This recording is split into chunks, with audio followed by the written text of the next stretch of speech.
So we're here in Brighton, where there's a hive underneath this foam, underneath the flashing. We have Eugene. Andre, sorry, I'm so bad with names. The landowner. He's going to participate, and let's expose the hive and see what we've got.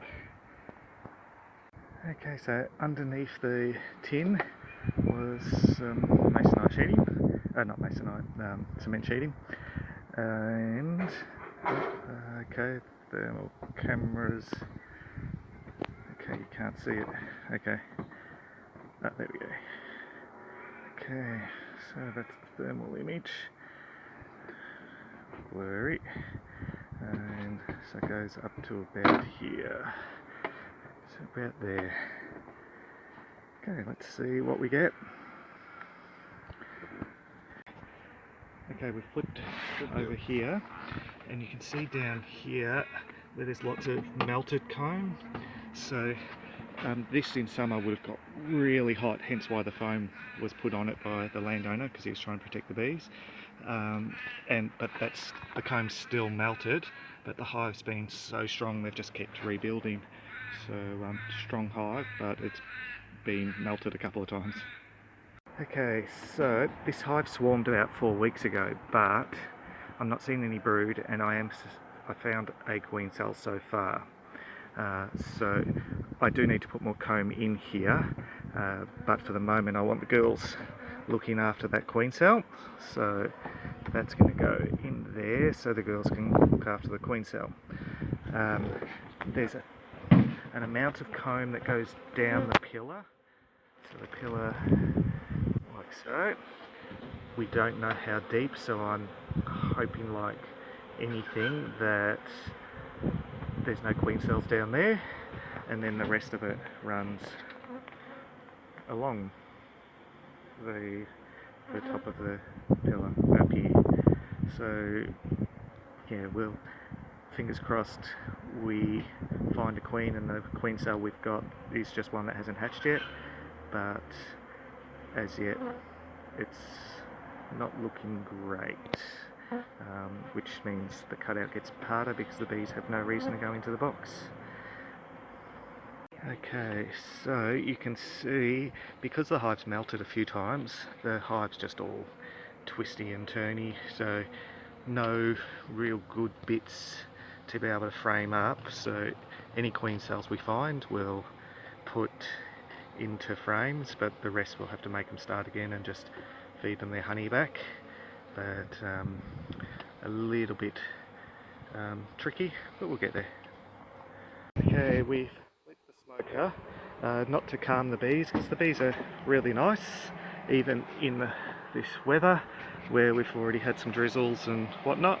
It's just to move them off the comb so we can keep working without killing lots of bees. But they're now fanning furiously deeper in the hive, getting the smoke out of the hive. Okay, so here you see a hatched queen cell.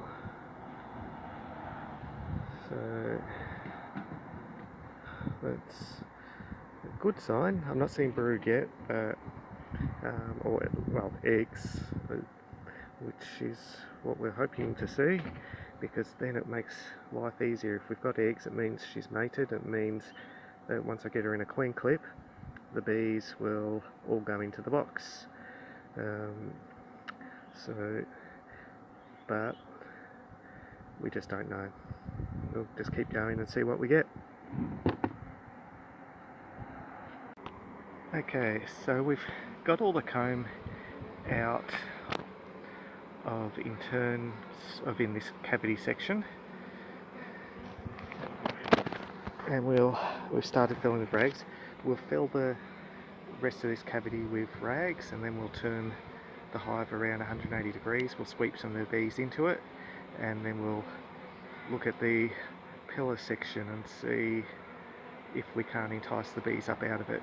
Looks like the new queen that we've seen has hatched was either didn't survive the mating flight, or she's down that pillar section, because we haven't seen her in this section. So yay. Okay, so we've filled most of the cavity with the rags. We've moved the box and the bees are slowly starting to go in there. Andre's hard at work, but the queen, the possibly virgin queen but possibly not queen, has been extremely elusive. At least we've got a queen cell in the box, but my strong suspicion is she's a virgin, and I don't really care all that much for her, so it just makes everything so much more complicated. But if we can at least get them in the box, then that's half the battle. Okay, we now have the bees running into the box. We've sprayed honeybee gone in a few different strategic spots to get them to stop clustering, but they're now doing what we want them to do, which is great. So I can walk away and they should sort themselves out.